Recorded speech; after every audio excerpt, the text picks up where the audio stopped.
Assalamualaikum warahmatullahi wabarakatuh. Kembali lagi bersama saya Andi Dewi Mahardika di akun channel kita yang keren ini, Nyantri Online, dalam program Akun Surga. Selama bulan Ramadan, kami akan menemani bulan Ramadan kalian tentunya dengan obrolan santai namun tetap syarat akan ilmu pengetahuan bersama para ustadz-ustadz muda kita yang kredibel dan bintang tamu kita yang menarik. Ya, jangan lupa untuk kalian untuk subscribe, like, comment, and share channel kita yang keren ini, Nyantri Online. Dan bagi kalian juga yang mau bertanya soal agama, boleh banget langsung klik di kolom komentar, nanti akan kita jawab satu persatu. Nah, pada saat ini kita akan berbicara tentang salam, ajaran utama Islam. Ya. Bersama saya sudah hadir Ustadz kita, Ustadz Farid Zainal, CEO Nasaruddin Umar Office. Assalamualaikum. Waalaikumsalam warahmatullahi wabarakatuh. Bagaimana gimana Dika? Ustadz? Alhamdulillah baik. Dika gimana? Alhamdulillah. Baik ya. Alhamdulillah. Ya, terima kasih sudah menyempatkan waktunya untuk datang ke Nyantri Online ya Ustadz. Ya, di samping saya juga sudah hadir bintang tamu kita yang tidak kalah menarik, Ketua Program Kajian Terorisme Universitas Indonesia dan Ketua BPET MUI. Ya, Mas Muhammad Syaukilah. Ya. Assalamualaikum. Waalaikumsalam. Dika, sehat-sehat Dika? Ya, alhamdulillah sehat. Sehat. BPET ini apa, Mas? BPET itu Badan Penanggulangan Ekstremisme dan Terorisme MUI. Ekstremisme dan terorisme MUI. Iya. Sudah ada ya, Mas ya? Sudah sejak 2015 sudah ada. Sudah terbentuk sejak Ya. 2015. Ya, baik teman-teman, ya buat kalian juga yang mau glow up, aku infoin nih. Ada klinik kecantikan Salva Beauty Clinic di Jalan Rukan Permata Senayan, Blok D, Tentara Pelajar, Jakarta Selatan. Boleh langsung dimampirin ya. Balik lagi ke tema pembahasan kita, salam, pesan damai untuk Islam, dari Islam. Menurut Ustadz Farid nih, mengapa Islam sangat kental dengan perdamaian? Ya, yang pertama dari namanya aja, ya Islam. Ya, ini kalau kita mau lihat dari gramatika atau morfologinya ya dalam rumit, tapi intinya dari nama ini sudah menunjukkan bahwasanya damai, perdamaian, keselamatan menjadi inti dari ajaran agama ini. Menjadi inti. Kita bisa lihat dari disiplin-disiplin yang ada dalam studi-studi Islam juga demikian substansinya. Kita mau lihat dari tauhid, mau dari fikih, mau dari sejarah, unsur ini paling dominan dalam setiap perjalanan agama ini dari awal sampai hari ini. Jadi kalau misalnya kita hanya mau berkata bahwa kalau kita tidak berbicara tentang apa ya istilahnya institutionalized religion misalnya, kita sebenarnya sudah bisa berkata bahwasanya agama Islam ini ya pasti selalu terkait dengan damai, dengan perdamaian, isu-isu perdamaian dan sebagainya.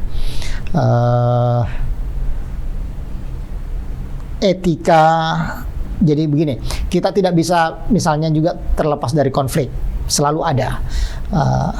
Tetapi bagaimana menangani konflik ini?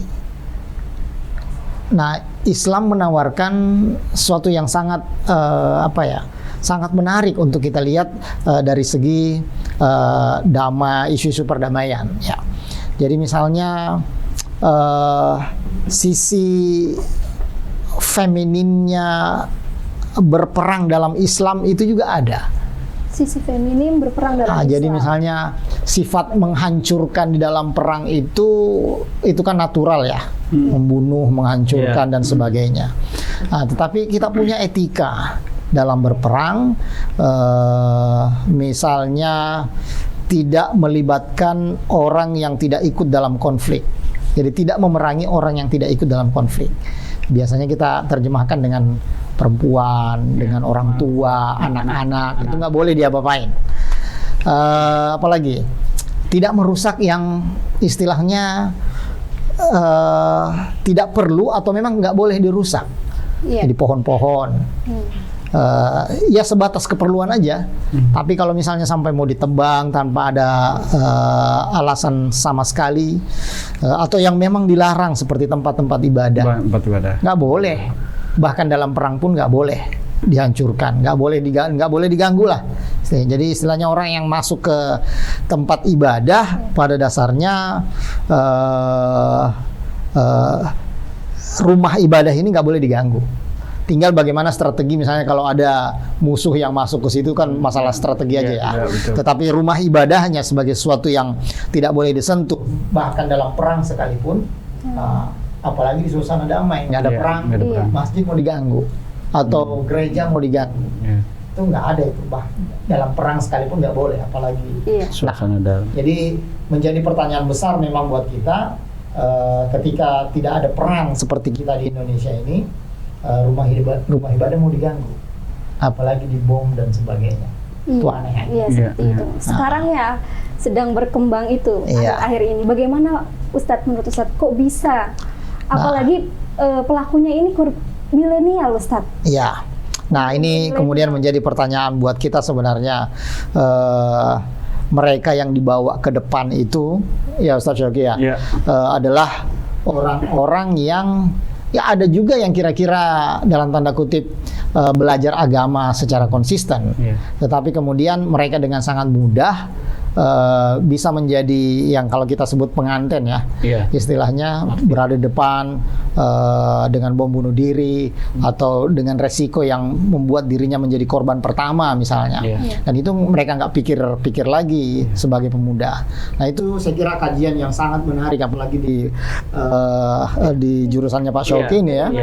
Kalau kita lihat kan Ustadz Zainal tadi sudah sampaikan ya. Kan sebetulnya kita ini Darussalam, Darussalam, ya negara wilayah yang damai gitu ya. Dimana dalam situasi damai kita tidak boleh. Bahkan kalau tadi perang saja kita nggak boleh merusak rumah ibadah, merusak pepohonan, rumput sekalipun itu nggak boleh kita rusak. Bahkan perempuan, anak itu jelas ya dalam konteks perang. Tapi hari ini kita bisa lihat kita dalam situasi Darussalam, bukan Darul Harb gitu ya, di wilayah perang.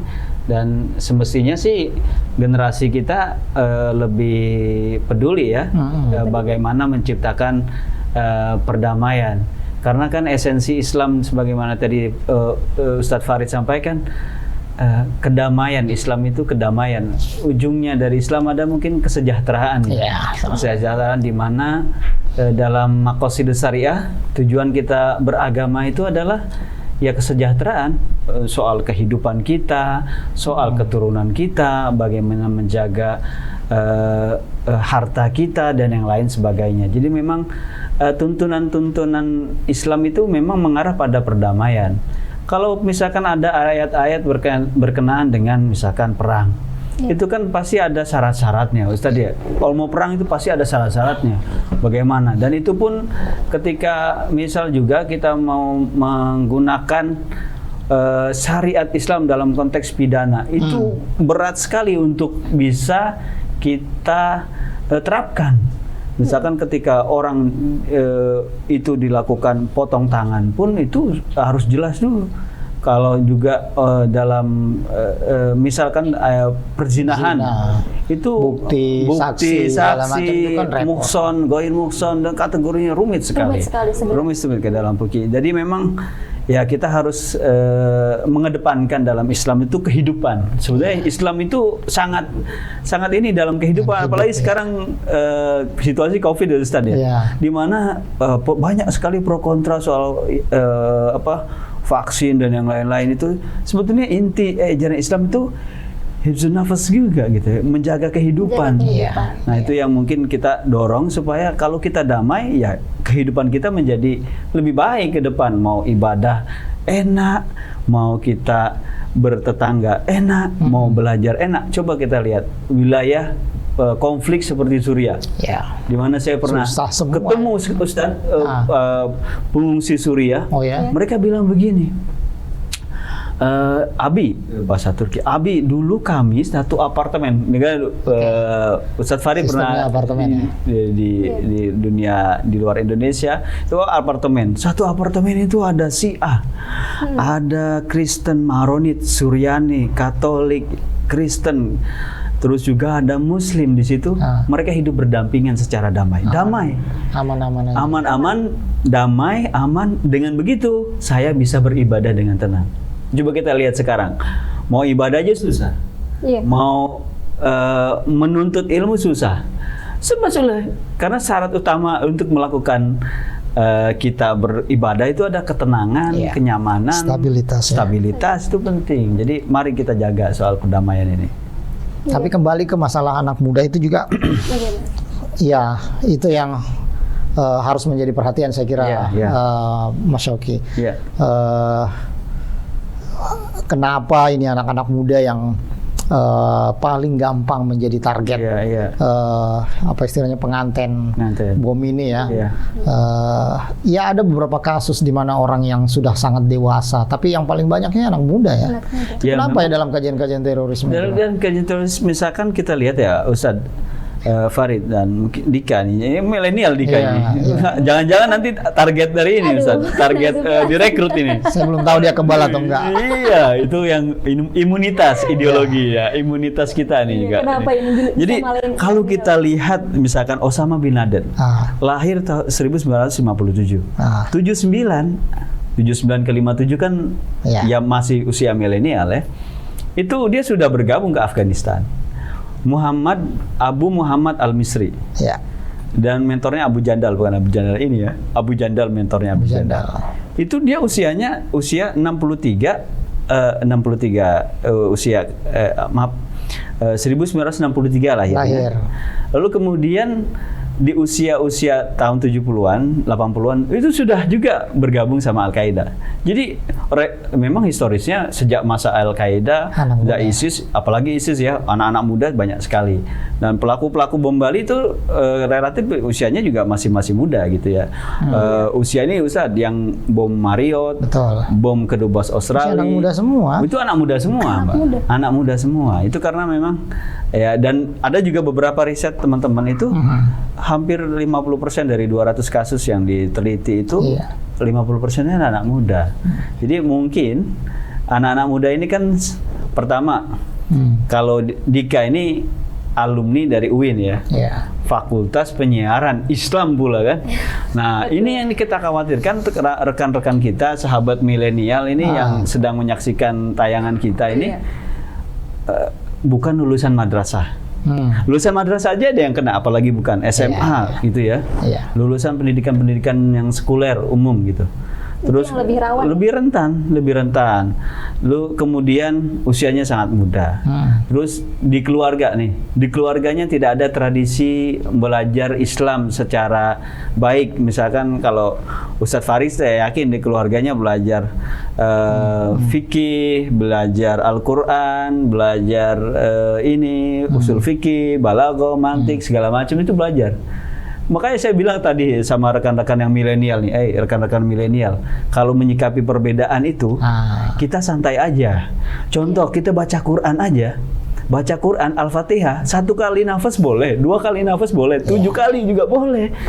Nah, jangan kita kaget nih yang milenial ini ketika orang beda baca Qurannya, langsung disalahin. Nah, sedangkan Ustadz Farid lebih paham ini bagaimana Al-Quran ini bacaannya seperti apa. Ada yang qiraatnya 7, ada yang 10. Kalau kita bilang Islam itu damai, lalu mengapa mereka melakukan kekerasan itu, Ustaz? Nah, jadi gini, akibat kita belajar hanya kulit-kulitnya saja ya. Kulit-kulitnya saja dan tidak melihat substansi dari sebuah masalah misalnya. Ya, betul. Nah, jadi misalnya begini, tujuan agama ini misalnya agar kita hidup ya. Misalnya salah satunya menjaga hidup ya. Tapi dalam suatu keadaan Misalnya begini, saya tidak menyalahkan yang mengambil pendapat yang lain, tapi kira-kira begini, kita sedang sholat, kemudian ada bahaya yang mengancam hidup kita. Kalau kita belajar fikih saja tanpa melihat substansinya misalnya, kita akan berdiri terus di situ aja, sholat di situ aja, menyelesaikan sampai sholat kita selesai. Tanpa melihat, berpikir misalnya ada bahaya yang mengancam seperti apa. Nah, tapi kalau kita kalau kita belajar dan memahami bahwa substansi agama ini untuk hidup, untuk kehidupan, menjaga hidup, kita akan menghindari segala hal yang membahayakan jiwa kita walaupun dalam keadaan sholat. Iya, betul. Ya kan? Nah, itu karena kita hanya belajar kulitnya tapi tidak belajar substansinya. Nah, itu dia. Nah, memang butuh waktu. Kalau anak muda ya baru belajar di permukaan memang ya. Iya, betul. Ya, dikasih suatu tawaran yang langsung hitam putih, surga neraka. Kalau nggak punya bekal nggak bisa ngelak memang. Jangankan anak muda, orang tua juga kalau memang nggak punya argumentasi, nggak punya logika yang bermain, logika yang sehat ya, dihadapkan dengan pilihan surga dan neraka, selesai itu masalah tuh. Pilihan. Nah, dia pasti milih surga. Apapun yang membawa ke surga dia akan lakukan. Nah, termasuk misalnya itu. Jadi kayak semacam highway, jalan tol untuk sampai ke surga langsung dengan begitu misalnya. Nah, itu yang salah satu ya, tentu banyak masalahnya, banyak persoalannya. Tapi ketika kita melihat substansi agama itu misalnya salah satunya menyelamatkan hidup, maka seharusnya apapun yang mengancam hidup itu dalam keadaan apapun ya harus dihindari. Jadi bagaimana seharusnya Ustadz Islam diajarkan ini bagaimana? Iya, perlu metode-metode tentunya, perlu metode. Tapi yang tidak kalah pentingnya adalah perlu sabar belajar. Apapun, apalagi belajar agama. Santri aja minimal 6 tahun juga belum tentu aman. Iya, betul. Ya, 6 tahun tuh urusannya tiap hari dengan Arab tuh. Yang kita prihatin Ustadz ya, hari ini banyak, karena memang dunianya beda mungkin dengan dunia kita, Ustadz Farid ya. Dimana hari ini kita bisa lihat anak-anak muda kita ya lihatnya Instagram, lihatnya Twitter, instan Facebook, aja semua ya. Ya serba instan, dan belajar agama dari media sosial. Jadi ini yang kadang tadi Ustadz sampaikan itu kulit-kulitnya ya dapat. Nah, kulit-kulitnya ya memang ini tantangan jadi bagi kita semua ya untuk bisa mengemas dakwah itu ya, selain juga dari sisi kontennya memang sangat damai gitu ya, dan juga kontennya bisa diterima oleh generasi muda kita. Di UI ini bagaimana kajian terorisme di sana, Mas Syauqi? Ya, kami banyak meneliti, terutama beberapa kali kami meneliti tentang media sosial. Itu keterpengaruhannya tinggi sangat luar biasa bagi generasi muda. Media sosial banyak yang kita temui, generasi muda kita itu menjadi teror gitu, menjadi pelaku teror dengan kategori lone actor, lone wolf gitu.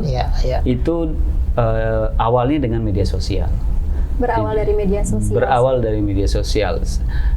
Sangat mungkin dari beberapa, lebih dari 10 kasus, sebagian besar itu masuknya pakai media sosial. Jadi memang ya karena ISIS kan pintar ya, ISIS yang perkembangan konflik di Suriah, dia pintar sekali mengemas. Mbak Dika nih kalau lihat media sosial itu terus ya kan, terus ya, dan dia menganggap kebenaran itulah yang ada di media sosial. Berulang karena terus, ada kejadiannya Ustadz, satu anak yang pergi ke Suriah, semua fasilitas ideologi segala macam dari media sosial, nggak ada jaringannya.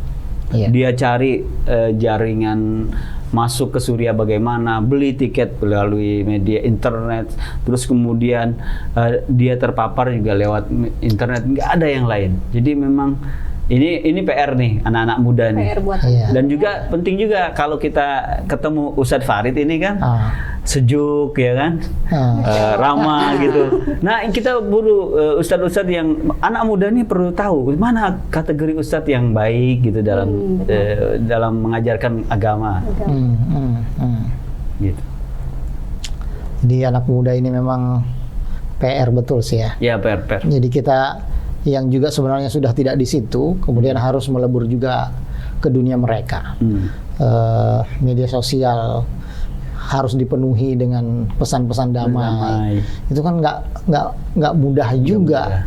Perlu waktu, perlu energi yang besar ya sampai ke sana. Jadi ketika orang nyari sesuatu, googling sesuatu, yang hadir di awal 10 itu seharusnya yang damai-damai, yang selalu memberikan pesan-pesan positif.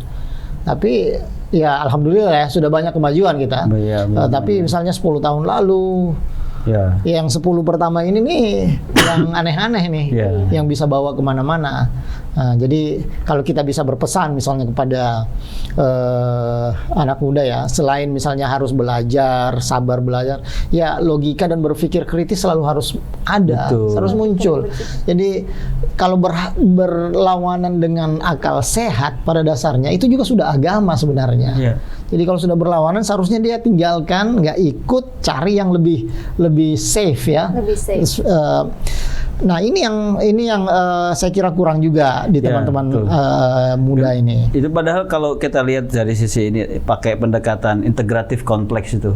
Jadi orang melakukan sesuatu dia harus berpikir dulu sebelum dia mengambil keputusan. Ustaz. Jadi banyak anak muda kita mungkin kalau yang bergabung itu nggak mikir dulu orang tuanya gimana. Misalkan ZA yang kemarin melakukan penyerangan, dia nggak pikir gimana tersayatnya orang tua ketika melihat anaknya seperti itu. Nah ini generasi muda kita juga kalau mau melakukan sesuatu ya ingatlah orang tua kita yang membesarkan kita. Kata-kata saja nggak boleh. Nah ini apalagi melukai lalu membuat orang tua tersudut di masyarakat itu kan nggak balik gitu. Luar biasa kan langsung menjadi stigma sosial buat orang tuanya. Anaknya begitu. Apakah memang ada peluang bagi milenial ini belajar kekerasan, Ustaz? Setahu saya di Instagram ini mereka mengemasnya sangat baik gitu ya. Sangat. Sampai tidak terlihat ini gitu. Sebenarnya kekerasan. Iya. Jadi potensi ke arah sana itu memang besar. Ya karena anak muda ini kan apa ya? Ya kritisisme seharusnya ada, tapi ketika dihadapkan pada pilihan-pilihan yang pragmatis, ya mereka ngambil juga pada akhirnya. Pertanyaan yang mudah, pilih Al-Quran atau Pancasila, Ustaz? Itu dia. Itu, kadang dihadapkan pertanyaan seperti itu. Kalau dia nggak belajar baik, susah itu jawabnya. Padahal Pancasila sangat selaras dengan agama, dengan Al-Quran. Ya, pertanyaan yang seharusnya tidak perlu ada, diadain dan dihadapkan sama milenial. Dan milenial merasa harus menjawab itu di saat itu juga, nggak perlu nanya orang lain. Nah dengan kapasitasnya yang terbatas seperti itu ya pasti milih macam-macam ya. Akan ke bawah, sangat mudah ke bawah. Memang menjadi PR buat kita itu. Mas Syauqi, cara milenial nih untuk menyaring hal-hal seperti itu bagaimana? Sebetulnya kalau milenial itu kan mereka sudah dididik ya di sekolah. Ada berbagai macam mata ajar di sekolah gitu untuk mereka berpikir kritis tadi Ustaz Farid sampaikan. Yang juga tak kalah penting remaja ini curhatnya kalau bisa sama keluarganya lah. Kalau ada masalah sesama temannya itu ya curhatnya sama keluarga. Dan ibu bapak juga memperhatikan generasi milenial kita ini kan mereka berada pada era yang atau wilayah yang transisi, Ustaz. Mau dari kecil menuju dewasa gitu. Nah ini yang perlu kedekatan dengan orang tua. Nah itu penting. Kalau saya boleh usul ya Ustaz ya. Kalau kita pelajari ya, sebenarnya salah satu bukan modus juga sih ya. Salah satu karakter kelompok-kelompok keras ini adalah memisahkan anak muda memang dari orang tuanya. Iya, memang. Itu salah satunya. Jadi selalu diberikan pilihan bahwa ini yang baik dan bersama orang tua itu ya kalau bukan tidak baik, ini masih lebih baik gitu. Jadi kemudian mereka akan mengambil ini yang kemudian bertentangan dengan kira-kira atau dirahasiakan dari orang tua. Dan ketika orang tua memberikan sesuatu, katakanlah nasihat, arahan dan sebagainya, mereka nanya pada istilahnya penasehatnya atau murabbinya atau apalah istilahnya, jangan dengerin orang tua. Itu jadi kalau saya boleh sampaikan sejak awal pada milenial adalah kalau ada siapapun dia, guru, ustadz, atau siapapun, kalau sudah ngajak ninggalin orang tua, jangan dengerin. Itu sudah salah satu dari cara mereka untuk merekrut. Jadi itu tega. Ada ustadz, luar biasa. ada contoh ustadznya, ada ustadz yang mengajarkan seperti itu. Jadi ada kasus nih Mbak Dika, ketika sholat berjamaah dengan orang tua mengajak anak untuk salaman. Nah, anak itu menolak untuk salaman karena tidak diajarkan katanya oleh. Tidak ada perilaku Nabi seperti itu. Nah, ini yang salah satu praktek menjauhkan anak dari orang tuanya gitu. Kan dengan salaman itu menjaga ikatan batin antara anak dengan orang tua. Saya juga pernah kejadian juga Ustaz. Ketika ada satu junior saya waktu di Turki itu, dia ingin pergi ke Suriah. Saya tanya, kamu ingat ibumu? Saya bilang. Seketika itu pun juga dia merasa bersedih gitu. Nah untung dia dekat dengan ibunya. Masih milenial Ustaz, sama generasi 17, 18, 19 gitu ya. Seketika itu udah ingat ibunya dan seketika itu dia membatalkan. Artinya peran dari orang tua itu sangat penting. Jadi kalau ada orang yang mencoba memutus itu Ustaz, nggak usah didengerin. Nggak usah dengerin.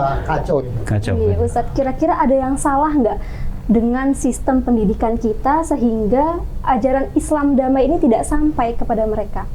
Saya kira bukan yang salah dalam sistem pendidikan kita ya, tetapi lebih pada bahwa sudah terlalu banyak sumber-sumber yang dapat ditemukan oleh teman-teman muda ya, dengan sangat mudahnya, dan mereka merasa ini yang benar.